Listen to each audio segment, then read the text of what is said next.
So welcome Andrew Hobson to Game On Sport Magazine. We're here in Stellenbosch in your home ground, and really good to be talking to you.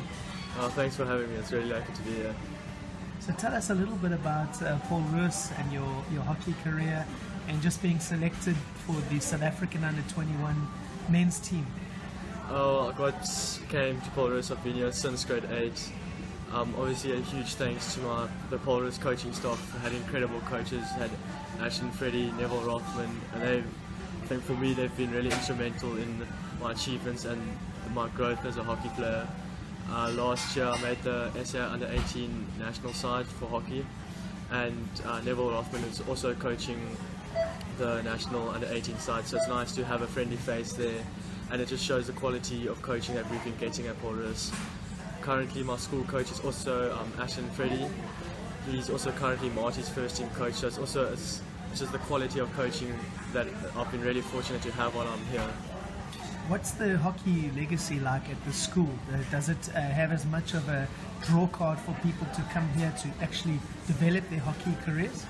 I think in recent years it has. I mean, we've been putting some really good players and some talented players in. Unfortunately, because we're playing for Boerland, it's a much smaller region, so we don't have the depth that say Western Province or Natal would have. But it's still, when you go back to school hockey, we've got a good group, good coaches, and that kind of format really helps for the guys. So what is the next step with the under-21 select side? When do you get together? What are you looking forward to? Are you doing any different training at the moment to be ready for that? I think in 3 weeks or so we go get emailed and we hear whether we've made the team or not to go to the Junior World Cup in Delhi at the end of the year in December. So obviously I'm hoping to make that team. It'll be awesome. And then I'm not too sure what happens, but we get given a conditioning program which we all must follow. Obviously all the guys are playing for varsity or club hockey, so we have a conditioning program that we must follow until the World Cup, and possibly a training camp just before the World Cup, just to get everyone like on their tiptoes, and then head to India training. When you look at hockey now in South Africa, it's obviously been a very popular sport over the years. Struggled a little bit in terms of getting financial backing. And when you look forward to when you're out of school and chasing this career, what do you see as your career prospects? Obviously, I would love to represent the men's national side. That's one of my goals for the future, and also to go overseas and play for a club team, play in the EHL, and stay there for a few years, try to earn some money. We went on a hockey tour last year to Holland, and it's one of those places you just want to go back to immediately. It's got that like home feeling for me. And how open are those opportunities for you at this stage? Are they realistic? I'm not too sure about that, because for me, I first need to get a degree, get some academics down, so I can have something to fall back on. I mean, if I do get injured and I can't play again, or I can't play top hockey again, and I don't have a degree, it's going to be a struggle. So for my near future, I want to head to Marty's, play for them, get my degree, and then from there I'll start looking to go overseas. So you're in matric right now. Yeah. What does it look like for you in terms of balancing sports, academics, and what are you going to go into and study next year at Marty's? It's very hectic, just balance sports and academics. I mean, the social life isn't amazing at the moment. It's basically sport, work, maybe see a friend or two, more work, and I've so far been provisionally accepted at Marty's for management accounting, but obviously I still have to pass this year. I have to get good marks matric to be finally accepted there. Wonderful. Yeah. Andrew, would you tell us a little bit about your family background and how you fell in love with sport and hockey in particular?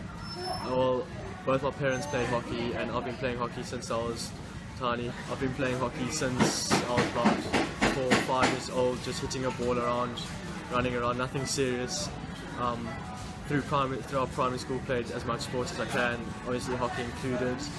And then when you get to high school, you can only really choose one, and hockey was the main choice for me.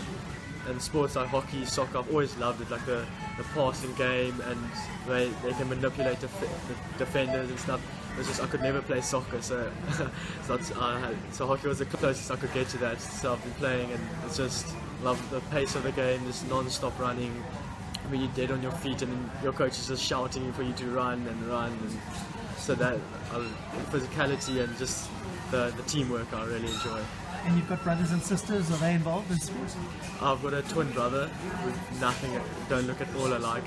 He does a lot of cycling.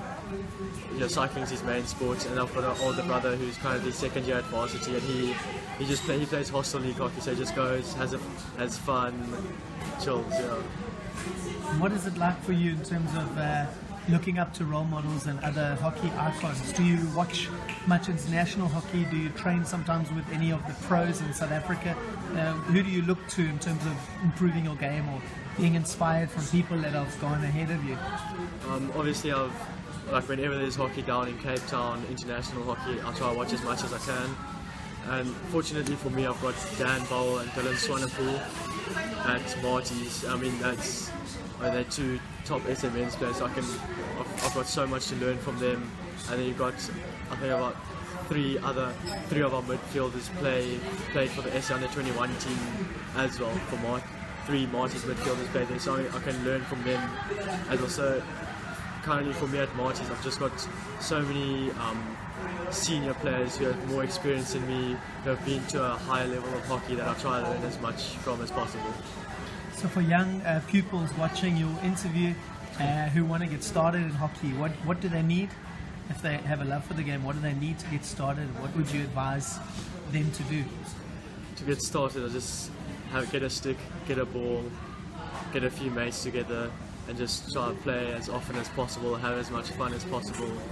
And if you really want to be good, if you want to push hockey and see how good you can go, it's just hard work. Enjoy it as much as possible, enjoy the hard work, but there's nothing that's going to be handed to you. You have to work for it. And in terms of just your training tips, or maybe you can call it your discipline tips, what would you say to youngsters now to put in the effort, whether it be before school training, whether it be combining it with some gym training or running? What are some of the tips that you would give to youngsters? Fitness wise, you must be able to just try to be as fit as possible, as often as possible. For me, that's one of the most important things ever, because I mean, you can be as good as you want, but if you can't last a game, it's not really effective. And also, for Paul Roos and Marty's, we do quite a lot of conditioning with body weight exercises, light weights. That's more just to prevent injury.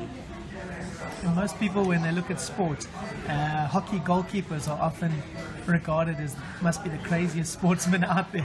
That's because true. There they are trying to stop this ball flying at them with the more padding than you see in most sports. What does it take to be a hockey goalkeeper?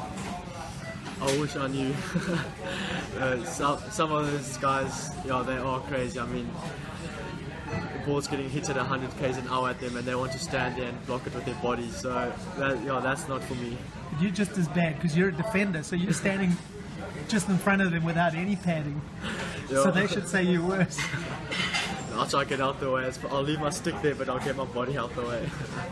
That's awesome. Thanks, Andrew, for talking to Game On Magazine. It's been great to catch up with you, and we wish you all the best. Thanks for having me. Talk again soon. Cool.